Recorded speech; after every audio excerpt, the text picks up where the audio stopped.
Hello, welcome to another episode of Varsity360. You can tell it's a special episode because we have three of us here today. I'm Columbian sports editor Micah Rice, joined to my left by Will Denner and to my right, Tim Martinez. And we are ready to put a bow on the high school basketball season with our reveal of the All-Region boys and girls basketball teams. Of course, special shout out to First Pacific Financial. This will actually be the last episode that will be coming to you from the First Pacific Financial studio, as they are going to undergo a major renovation down here.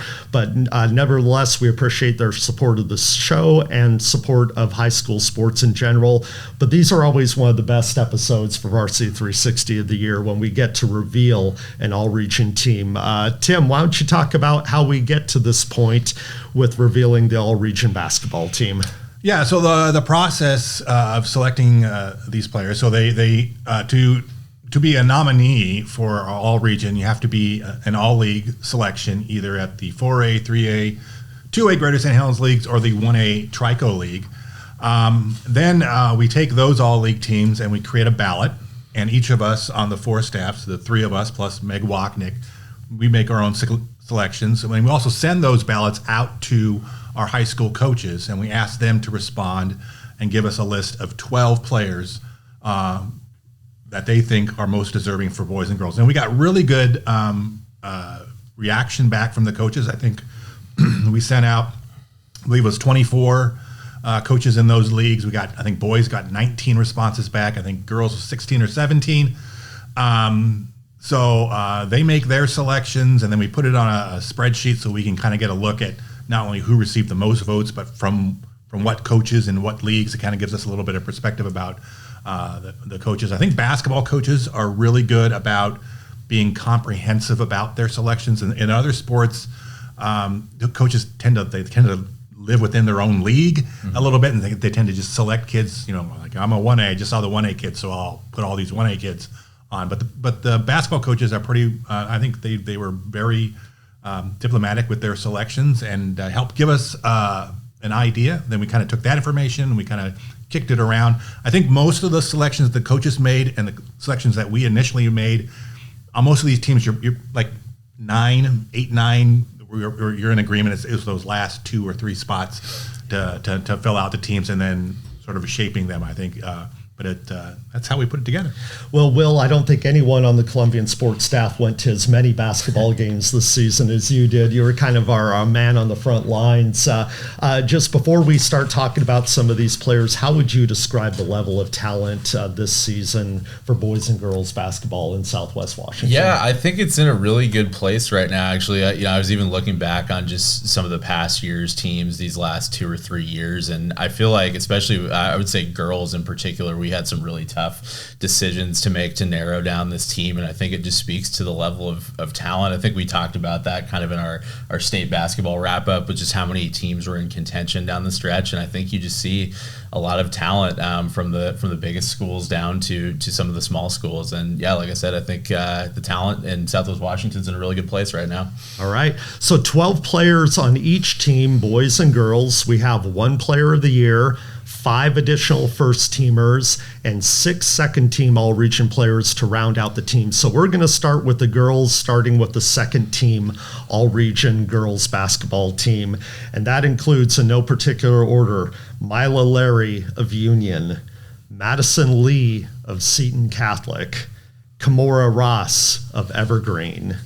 Also of Evergreen, Adrian Wright, Layla Senderson of Mountain View, and rounding out the second team all-region girls basketball team, Bridget Quinn of Kingsway Christian. All right, let's just sort of talk about these players individually. I think someone who really wasn't on our radar at the start of the season, but certainly emerged, was Mila Larry, not only for her ability as a sophomore to kind of, take on some pretty important roles as the Titans ascended through the 4A Greater St. Helens League, but also just a tenacious defender and someone who I think was really a heartbeat on that team. What do you both remember from seeing about Mila Larry this year? Yeah, I think she was just a really versatile player. It was a very undersized team, and I think in an ideal world, she would probably be more of a guard or maybe a small forward, but almost had to play almost like a 4 or 5 in certain cases and kind of be a big rebounder and defender. She, like I said, very versatile at that. I remember in the Camas game, she spent long stretches guarding Kira Thompson, Camas's point guard, which is a pretty remarkable thing for somebody as a front court player. So yeah, I think just like you said, a real heartbeat of that team and just somebody that you could kind of plug and play anywhere, and they were going to make an impact no matter where they were playing on the floor. Yeah, I think this is one of those situations when you're selecting teams like this, you look at,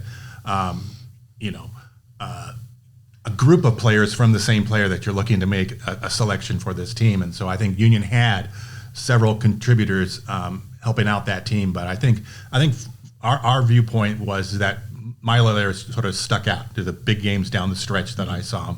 I saw him play against Camas in the bi-district tournament. I saw him play at Camas during the regular season. I also saw their first bi-district game.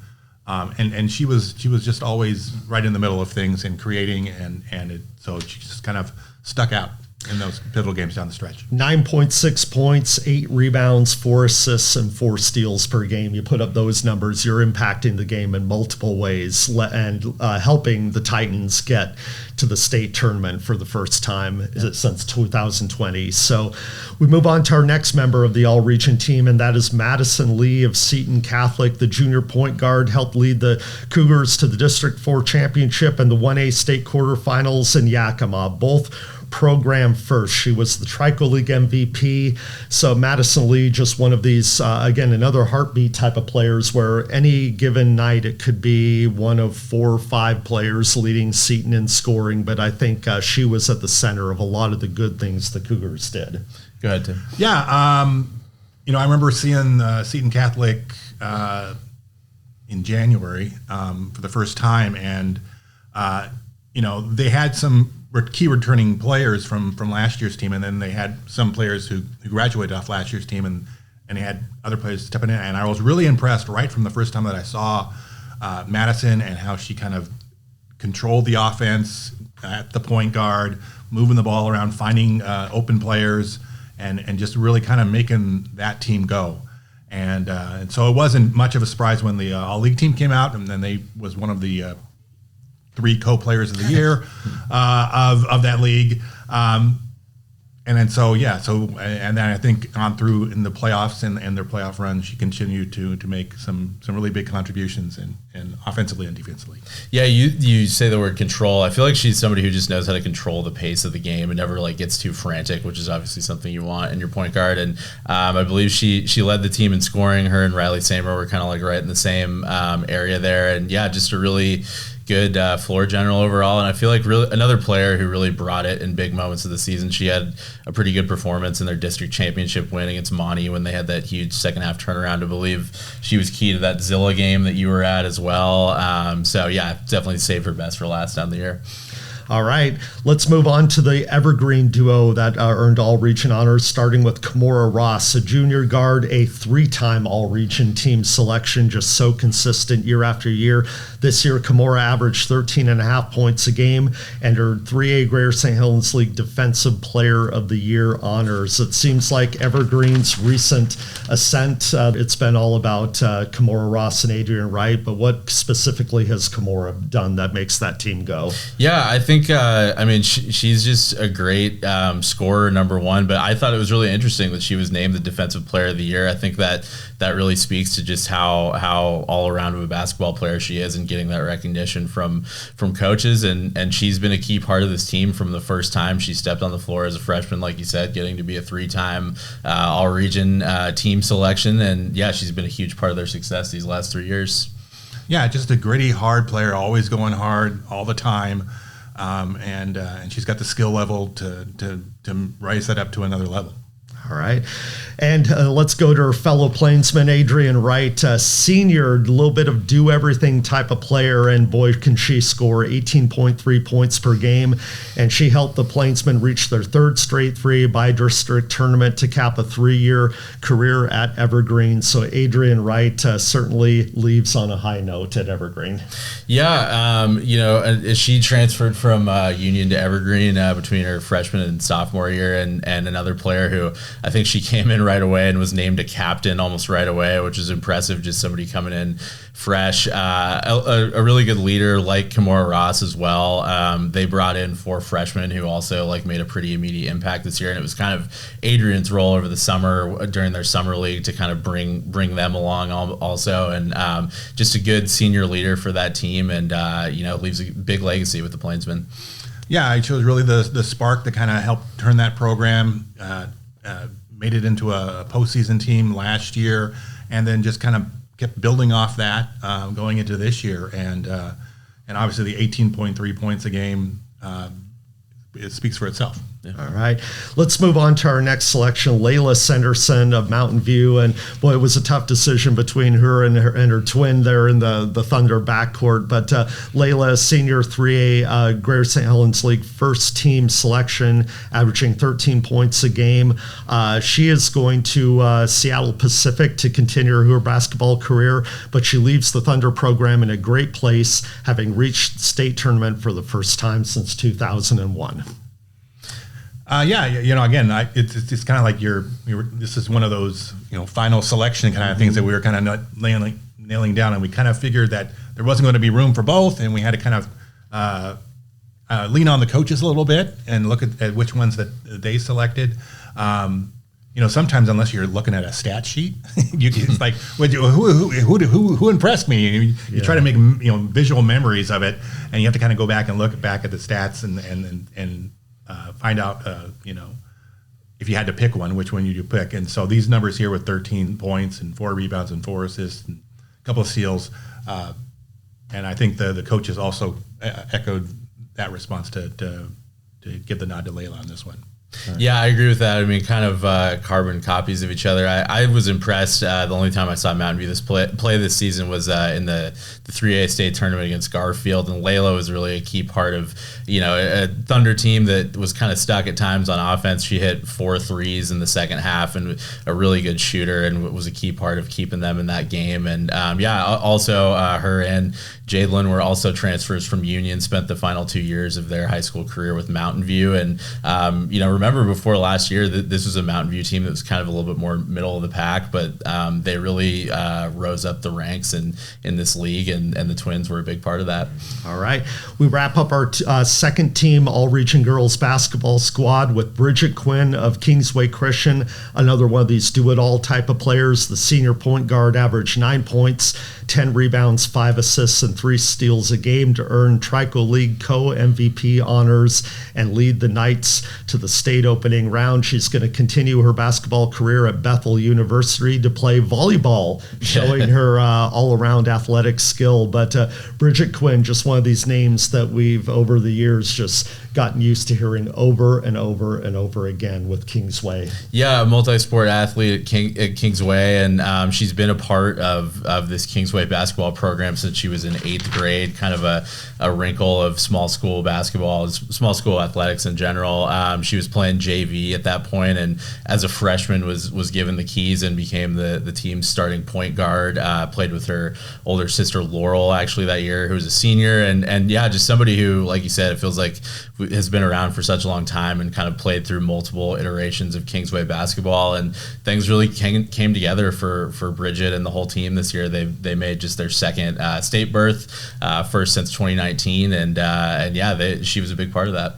Yeah, it's always interesting when you reach out to the coaches and you ask for their opinions on things, and you'll wonder how are they going to react to some of the smaller schools, especially some of the bigger schools. And Bridget got consistent support from all different levels.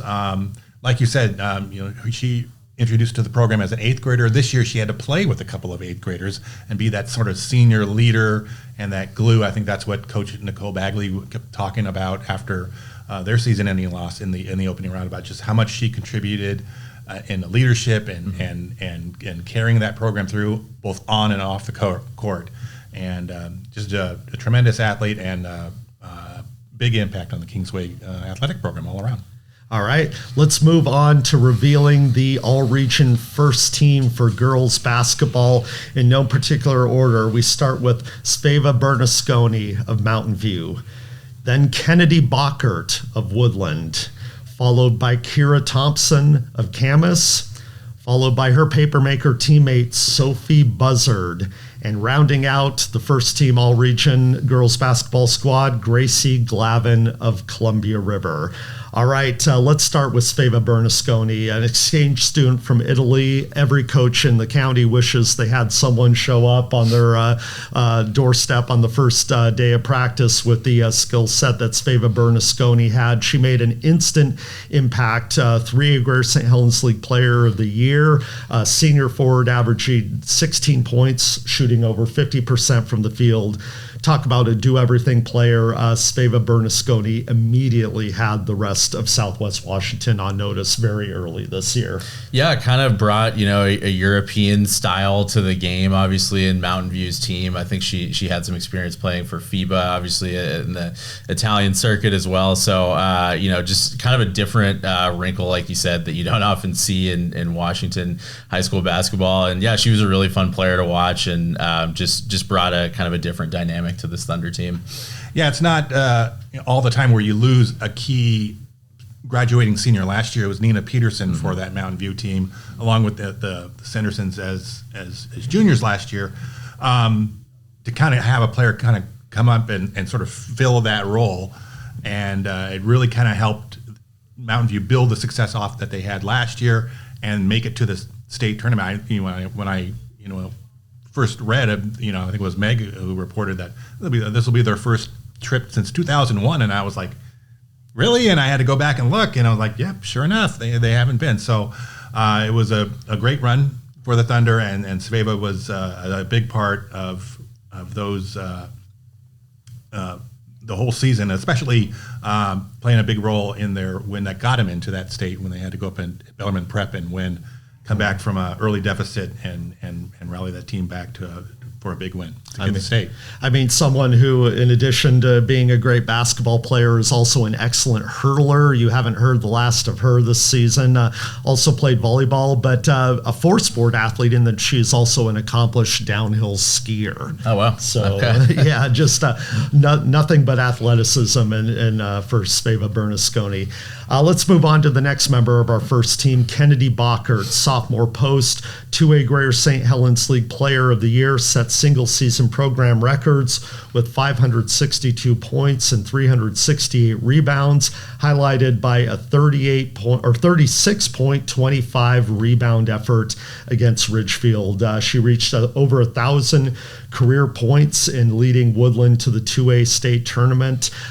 We talk about a walking double-double. That was often the case with Kennedy Bockert, and again, only a sophomore. Yeah, it's kind of amazing how she's been able to already rewrite the Woodland record books as a sophomore, and the numbers are ridiculous. Like you said, that 36.25 rebound effort. I think it was interesting to see kind of the evolution from her as a freshman and Woodland to this year, kind of a fringe playoff team. They were all kind of still figuring it out, and Woodland really took that next step this year, going toe-to-toe with Columbia River for that league title, ultimately finishing second, but they still made it a very successful season by getting to Yakima and almost even winning that round of 12 game, lost in overtime, I think, but a great season for them. And yeah, it's fascinating to see what the future holds for Kennedy as only a sophomore. Yeah, we knew from her freshman year that she was a good player and was going to be a good player, and I think that 36.25 rebound against Ridgefield came early in the season, came like in December, and it was kind of like an eye-opener, like, oh, okay, this is where she's going to take her game to, and she, it wasn't a fluke. She kept building off of that, and it's going to be exciting to see what she does in the future in the next couple of years.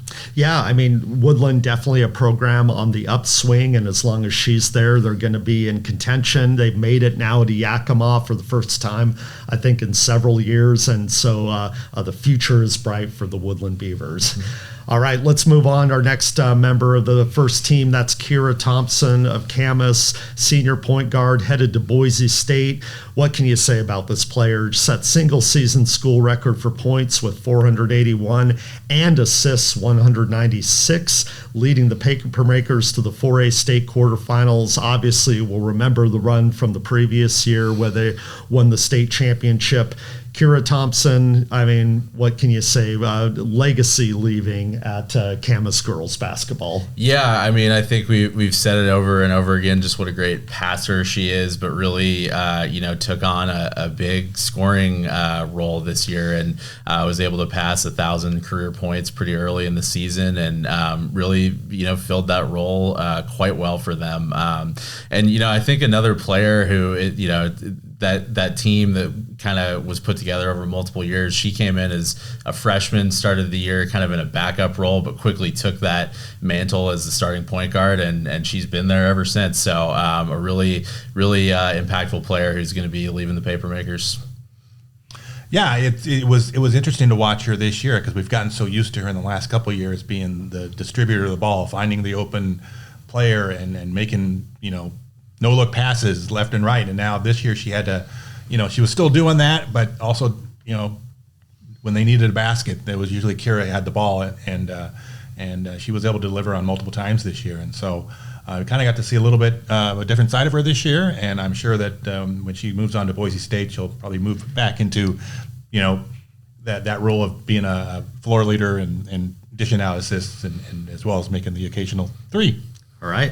Well, Kira didn't do it alone this year. Her running mate was Sophie Buzzard, who, along with Kira Thompson, another senior starter coming back from the 2024 state title run this year. Sophie Buzzard averaged 14.6 points per game and was named the 4A Greater St. Helens League Defensive MVP. She's headed to Portland State to continue her basketball career.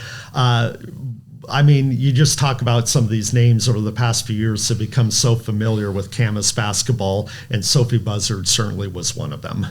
Yeah, I think, the first thing that comes to mind for me is just, how many tough defensive assignments she took on, not only, going toe-to-toe with a player like Brooklyn Haywood of Union, but in all those, tournaments they played in over the years. I remember a couple years ago when Camas faced Sierra Canyon, I think Sophie Buzzard had a really good showing against them as well, and never shied away from those moments. And I think it was even more important this year, much like Union, Camas was kind of an undersized team, so Sophie Buzzard obviously had to kind of fulfill a variety of roles there and did that quite well.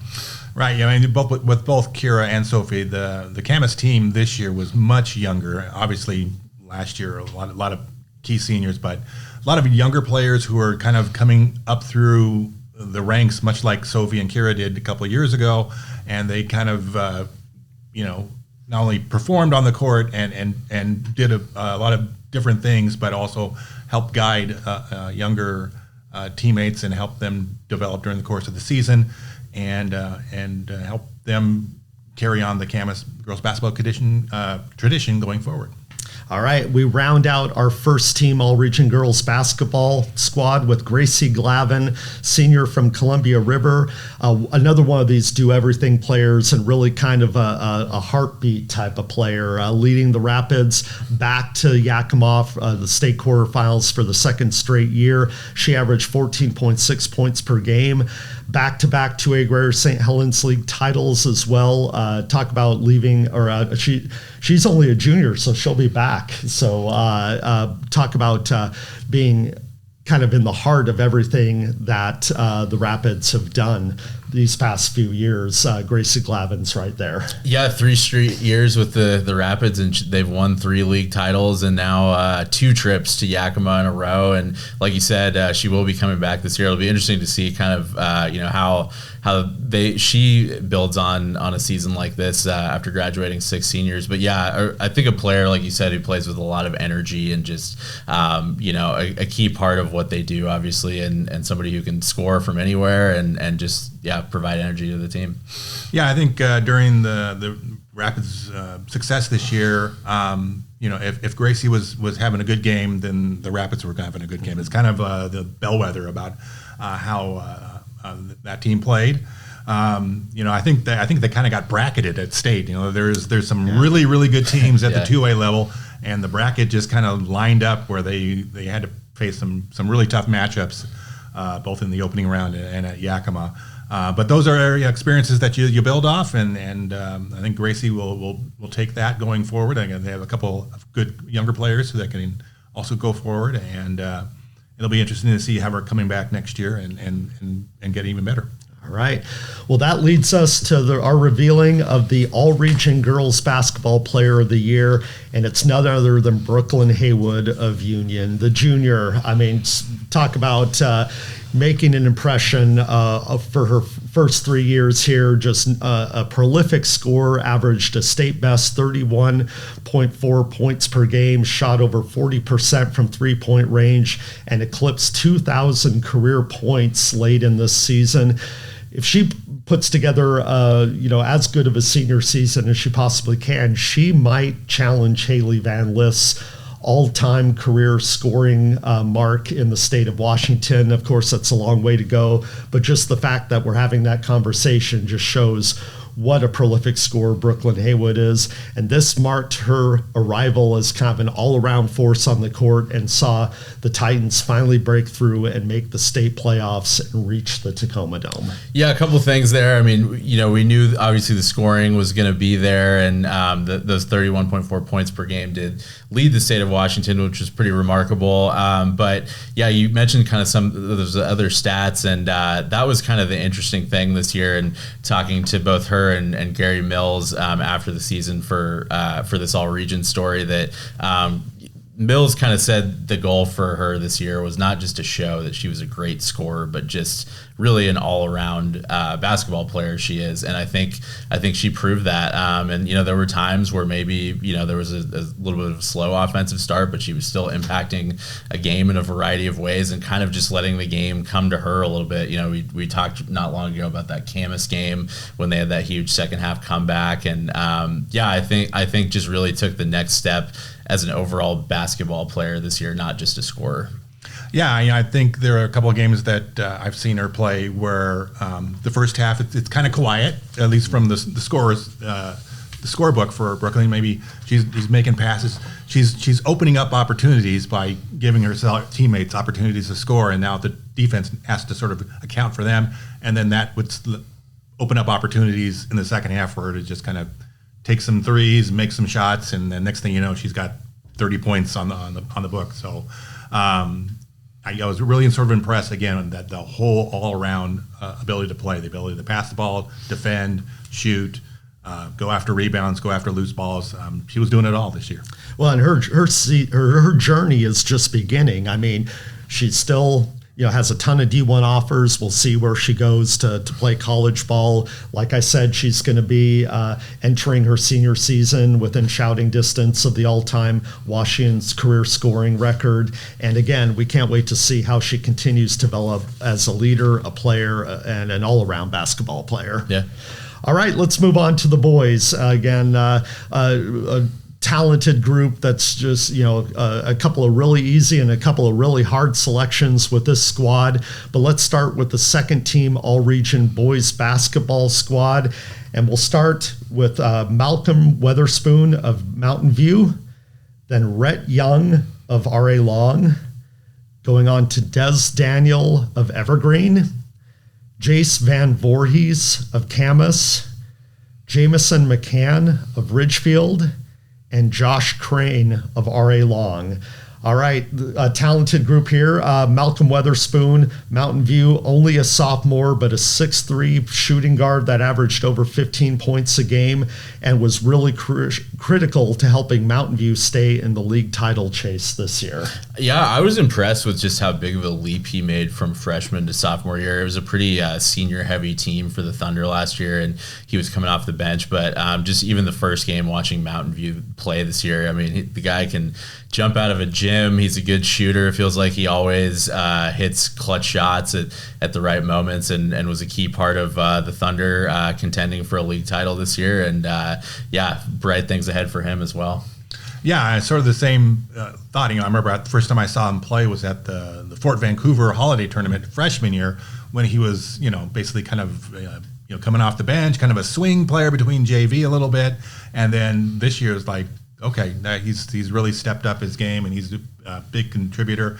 Again, Mountain View was a team that had other players on that team making big contributions, but I saw them play against Prairie, in which Prairie clinched the league title, and Malcolm got into some foul trouble, and you really kind of noticed the hole that left when he was off the floor. And so again, still a sophomore, and so if he can make this leap from freshman to sophomore, I'm interested to see where he goes junior year. Yeah, bright future certainly for Malcolm Weatherspoon. Next up is Rhett Young, R.A. Long, the 2A co-player, or 2A Greater St. Helens League co-player of the year. 6'9" junior post, just a defensive nightmare. Had a couple injuries late in the season, but still averaged 15.5 points per game for a Lumberjack squad that placed third in the 2A state tournament. Yeah, pretty impressive for him to earn co-player of the year honors. And, there were a lot of contenders, not only on other teams, but that RA Long team was pretty balanced as well. So for him to rise above that and get that praise from coaches, I think says a lot. A matchup nightmare for most teams. And, you really saw, I think, down the stretch when he was a little bit limited by that foot injury. Even at state, R.A. Long definitely, I think, kind of missed that dynamic and kind of having, a guy they could feed down low. He was a key part of what they did, and only a junior, so they should have him for another year. Yeah, this is a situation that it's a little bit different for all league team, because all league team is based on what they do during the regular season. Our all-region selections is regular season and the postseason, and obviously that injury down the stretch kind of limited what he could do, and that's probably the reason why he's probably sitting on the second team and not the first team. But obviously, a big force in the middle for the Lumberjacks, and had a great season. All right. Let's move on to another really prolific scorer, and that is Des Daniel of Evergreen. Again, only a junior, averaged 20.2 points per game in the regular season, surpassed 1,000 career points in the middle of the season, and led the Plainsmen on a late season surge that saw them reach the bi-district tournament. Des Daniel, just one of these guys, third year now in varsity.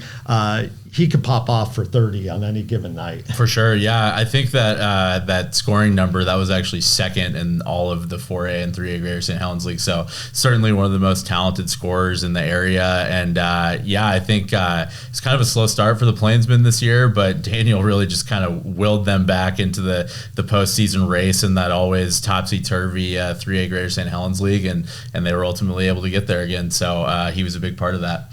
Yeah, it was a little bit odd early in the league season to see the Plainsmen. They still searching for their first win. I think they were like 0-4 or something at one point, and then they caught fire down the stretch. And Des Daniel was the big reason why he kind of took over and sparked and led that team. They had the team last year lost some key performers, and so it kind of reshaped how the Plainsmen were going to attack teams. And I think they leaned heavily on Des, and he performed down the stretch for them. Yeah, I think Evergreen was one of these teams that dealt with some early season injuries too, and so it sort of shook up everything they had to do, but they sort of reoriented things around their prolific star scorer, Des Daniel, and things were going pretty well for them toward the end of the year.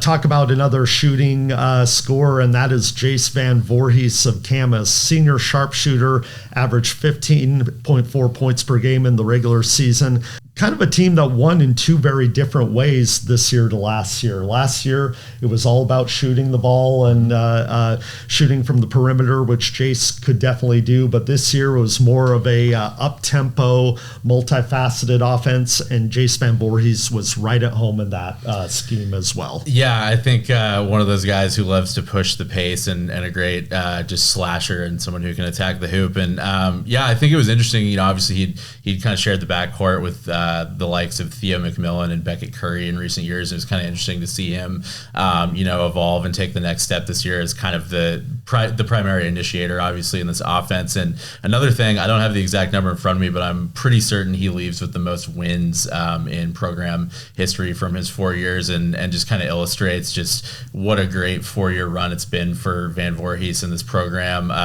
Getting very close as a freshman. They came up 1 win shy of state, but then they've been to Tacoma now, the Tacoma Dome 3 years in a row, and 6th place trophies in 2 of those last 3 years. So Jace has been a big part of that. Yeah, you always kind of see Jason and you think about, oh, he's the young guy. He's the young guy who hits the threes. And to kind of go down the roster and look and see, the 12 next to the year on his roster, it was like, oh, he's a senior. This is the last year. Again, Camas is a team that had a lot of different contributors on that team who helped them be successful and win. But really down the stretch, Jace really kind of took off, and I saw them play against Auburn in the bi-district championship game. I saw them play at Richland in the opening round, and Jace was, not only was he shooting, but he was driving, he was defending, and he really played a great all-around game, and I think he carried that on onto the Tacoma Dome. All right, let's move on to our next member of the second team All-Region basketball squad, and that's Jamison McCann of Ridgefield. 6'4" combo guard, only a junior, yet he led all 2A Greater St. Helens League scorers at 26.5 points per game in the regular season. And the Spudders, they were able to get a state playoff berth in arguably one of the best top-to-bottom basketball leagues in the state. 4 teams reached the state tournament, and 3 placed in the top 6 out of the 2A Greater St. Helens League. For Ridgefield to be in that group, I think, is a big testament to Jamison McCann. For sure, yeah. I think there was no question that this was Jamison McCann's team from the opening night of the season when he had a 30-point effort against La Center. Another player, much like we talked about with Malcolm Weatherspoon, just a huge jump between one year to the next. It was kind of, again, a senior heavy-led team last year, and Jamison McCann was certainly part of that, but I felt like he really took a big jump this year, a really talented scorer, and just somebody who can take over a game. Like I think of like the Tumwater game and their Winter State game. He was a big part of their second half and kind of holding off that Thunderbirds team, and I just feel like when you have a player like that, teammates really rally around that, and he's been he had a really great season, and it'll be interesting to see just how even further he can go as a senior. Yeah, I saw Jamison and the Spudders play again in the opening round in Richland, and I remember they played Prosser in that game, and it was where their season ended. And it's kind of like the Mountain View girls when they ran up against Garfield, which I think was like the 19th seed, and it was like Garfield made to the state semifinals or something like that. And you're wondering, well, did the seeding committee miss this one? I think against Prosser, I was watching them and thinking, maybe the seating committee maybe missed on this one. Prosser also made a good run, but in that game, Prosser jumped out early, and then the Spudders came back in the second quarter and got it close and made it a competitive game. And Jamison was right in the middle of that comeback, played very well, and then Prosser pulled away late. So he had some big games for the Spudders this year, and again, I think helps set the table for what they can do next year.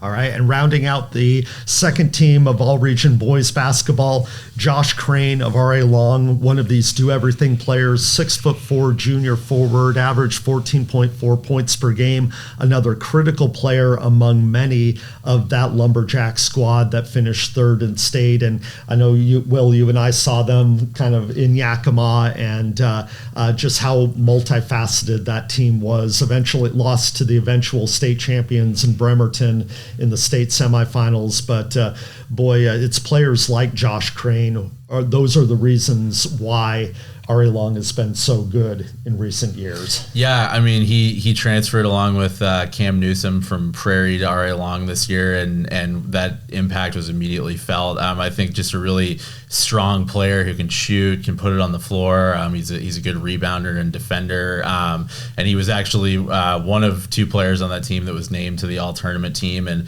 I kind of said something similar with Rhett Young, but in that Bremerton game, Josh Crane was battling some foul trouble in the first half and had to sit for a lot of it. And Drake, their coach, said without him, like that definitely changed things for R.A. Long. So again, another player, who makes his presence felt, and when he's off the floor, you certainly see the difference. Yeah, it's always hard when you're picking 12 players, and you end up, you got to put 2 players on from the same team, and then sometimes, and we kind of felt like, the way Josh performed down the stretch and the way the Lumberjacks played overall as a season, we were looking for that second selection, and Josh was like the clear pick from what he did at Yakima and throughout the season. All right, let's move on to the All-Region boys basketball first team. We start with Dalton Stevens of Martin Morris. Moving on, Carson Morningstar of Prairie. Then Caden Wilson of Seton Catholic. Malachi Weimer of Skyview. And rounding it out, Ari Richardson of Columbia River.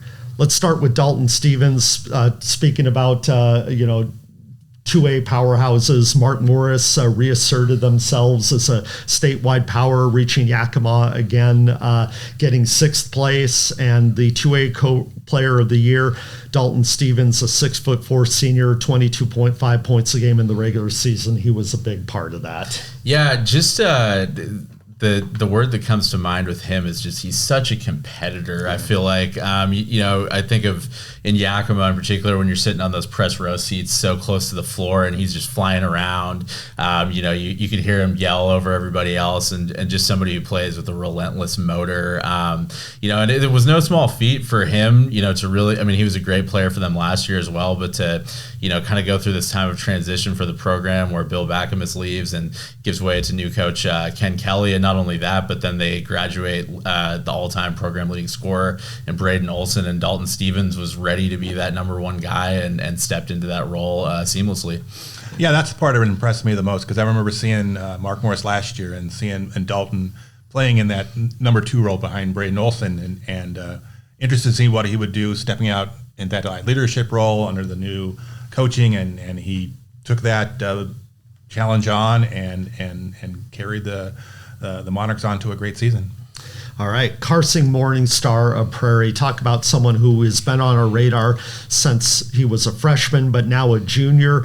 The 6'8" post took it to the next level this year. He really did. 3A Greater St. Helens League Player of the Year. Led all 4A and 3A scores in the regular season with 25.4 points as the Falcons won the league title and reached the 3A state tournament for the first time since 2019. Carson Morningstar, his stock has just continued to rise. Yeah, in my mind, somebody who is like a legitimate contender for Player of the Year all season, and I think was a consistent force. I remember talking to a opposing coach in the 3A GSHL who said, he's obviously such a tough guard, but he's so fundamental as well in how he plays, great footwork, and he never looks, again, very frantic down low. It's always very in control, and in addition to scoring, obviously, when you have a frame like that, you're probably going to be a pretty good rebounder too, and he was certainly that, and a great year for this Prairie team, obviously, and Tim, I know you obviously saw their league title win as well, and really kind of taking this program to new heights they hadn't been in a few years. Yeah, you can look at the 25.4 scoring average, and some players average 25 points a game, and they'll have breakout games of 40 and 38, and then they'll have other games of 12 and 16 to kind of balance it out. Carson always, like every time out, he's like putting up 24, 28, 32 points. He's just doing that night after night after night. You're always going to get a consistent effort from him. And so in addition to helping the Falcons win the league title, I think the big win was going in that round of 20 and having to go all the way to Spokane and coming off and getting a win and moving on into the round of 16 round for the 3A. It's a tough bracket in 3A, and especially tough making that long trip. And Carson certainly was at the center of the Falcon success this year. All right, let's move on to our next selection, and that is Caden Wilson of Seton Catholic, 6'6" sophomore combo guard, back-to-back Trico League Player of the Year, averaged 20.4 points per game in the regular season in leading the Cougars to back-to-back trips to Yakima in the state tournament there. Caden Wilson, been on our radar since he was a freshman, and just again one of these do everything types of players. Yeah, just that combination of size, speed, and strength is so rare, especially for someone who's only a sophomore, and just someone who, from the moment he first stepped on the court as a freshman was an immediate impact guy, and somebody who kind of grew up with this senior class at Seton Catholic as well. His dad and coach Donald Wilson had coached a lot of those guys when they were all younger, so this was kind of the culmination of that, with them being seniors this year and Caden being a sophomore, and I think really helped the Cougars take that next step. They were building off of that first trip to Yakima, and then last year come home with that program's first state trophy and make a return trip this year. Obviously, the run ended a little short for him at state, but still a really successful season for Wilson and the Cougars. Yeah, I remember going to see the Cougars last year when Caden was a freshman, and you go down and you pick up the roster and you look down and you look at the entire roster, and the entire roster says guard, guard, guard, guard, guard, guard, guard, guard, guard, guard, guard. But it's really how the Cougars play. They kind of move the ball around, and different players are always, taking outside shots, moving the ball, getting inside, and so when you have a player like Caden particularly at the 1A level, it's a difficult matchup for many teams to deal with, and I think that's the reason why the Cougars won another league title and made it back to state. Yeah, someone who could play above the rim, both offensively and defensively, but then knock down some critical three-pointers, as he did For sure. in the state tournament. All right, moving on to our next selection, and that's Malachi Weimer of Skyview, a 6'4" junior forward, averaged 18.3 points in the regular season.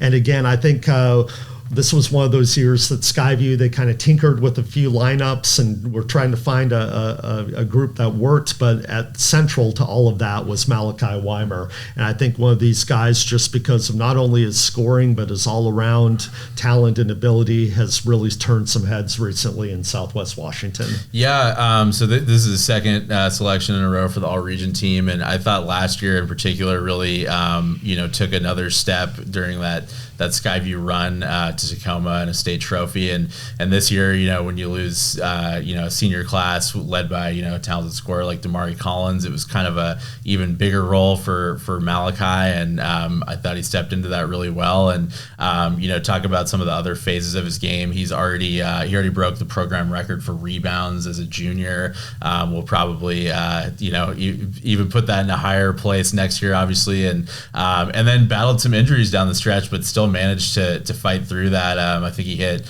I want to say, a career high 7 3-pointers in their by-district game against Emerald Ridge. They ended up losing that as a season-ending defeat, but yeah, just kind of goes to show his toughness and just his ability to step into an even bigger role this year.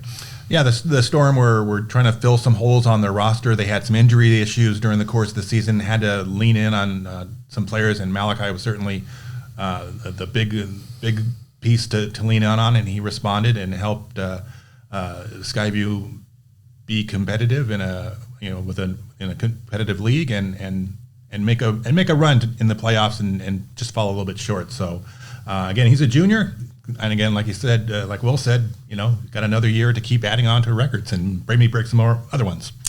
All right, we cap off the first team all-region boys basketball squad with a guy that we had to have a Columbia River guy on there, and who better than Ari Richardson, senior shooting guard, averaged 16.9 points per game, showed a clutch gene at state. I think what he make 8 free throws down the stretch against Linden when the Rapids knocked off the number 1 seed Lions en route to a 4th place trophy, which was the program's highest state finish since 2009.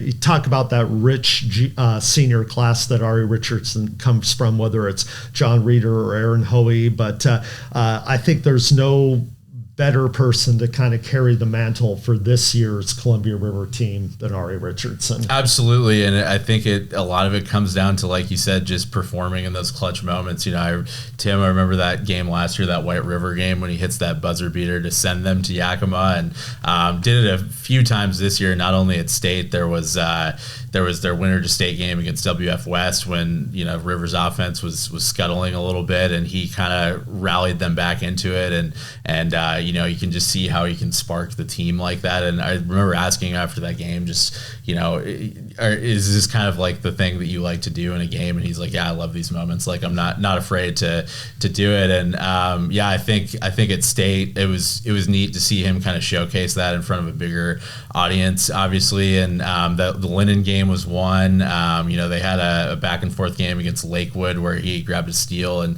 layup that was key to closing that one out and obviously extending their week there. And just a really talented player overall, not just a shooter, not just a scorer, but somebody who just really sparks the whole team, I feel like. Right. I think it's another selection in which what he did in the postseason just kind of kept raising his stock up as the Rapids kept advancing through and making it to the final day of the season at the Yakima Sun Dome. So, just tremendous senior year for this guard. All right. Without further ado, let's move on to our All-Region Boys Basketball Player of the Year. And for the first time for him, but the third year in a row for a member of his family, it is a Harris, Ethan Harris, a junior from Camas, averaging 18.8 points, 8.1 rebounds per game, leading the Papermakers to their third straight trip to Tacoma, following in the footsteps of his older sister, Addison Harris, who recently became the first Papermaker girls basketball alum to play in the NCAA women's tournament. The future is also bright for Ethan. What an all-around player, what an all-around performance this year, and nothing but good things ahead, I think, for the 6'9", do everything type of player from Camas. Yeah, I think he caught a lot of people's attention early this season with Camas's performance at the Les Schwab Invitational. He was named to that tournament team, and he had that 5x5 game, and just kind of a player who can make an impact in a game in so many different ways, so many different statistics. And I think earlier in his career, like he was almost kind of more of like a perimeter oriented guy, even despite his stature. But just taking a peek at Meg's story on him that'll come out later this week, obviously it sounds like he really committed to nutrition and strength training over the off season, and I feel like it really showed. Just you could just see it physically and how he played this year, and yeah, just somebody who took a huge step this year and was a key part of their success, obviously. Yeah, Ethan last year maybe flew under some folks' radar because he missed a big chunk of time with an injury last year. Came back a bit late to help Camas in their postseason run, but this year just kind of took off onto a new level. He's the kind of player who doesn't actually need to put numbers in the scorebook to make an impact, because defenses are the games that I saw them play, both against Auburn and against Richland, the defenses were hyper focused on him, which kind of opened opportunities for other players, and the Papermakers had that depth to be able to exploit that. So sometimes it's not about the points you score; it's about the how much better you make the team, and Ethan was able to do both things. He was able to make an impact, both scoring and rebounding and playing defense, and also just creating opportunities for his teammates. Yeah, I mean, on the flip side too, like as a defender, I mean, you can just see, like, I think of a game earlier this season. I mean, just him standing, I mean, being a rim protector, just his presence makes such a difference for a team, and obviously someone with that frame makes a difference. So the defense is a big part of it as well, for sure. Well, just a fitting cap to our all-region boys and girls basketball teams. Just so much talent, just so much great stuff that these kids did to represent their schools and their communities, and often on a statewide level. So congratulations to every selection on our all-region basketball teams, and congratulations to everyone out there who met their goals and strived and competed on the hardwood this season in Southwest Washington. We're going to take a break from the show for spring break, but then we're going to be back in the spring. We have a ton of interesting topics we're going to address, whether that's transfers or have a few special guests. But thank you, as always, for tuning in all season long, and look for our all-region basketball stories in the Columbian on Friday and Saturday, and we will see you when we return in the spring.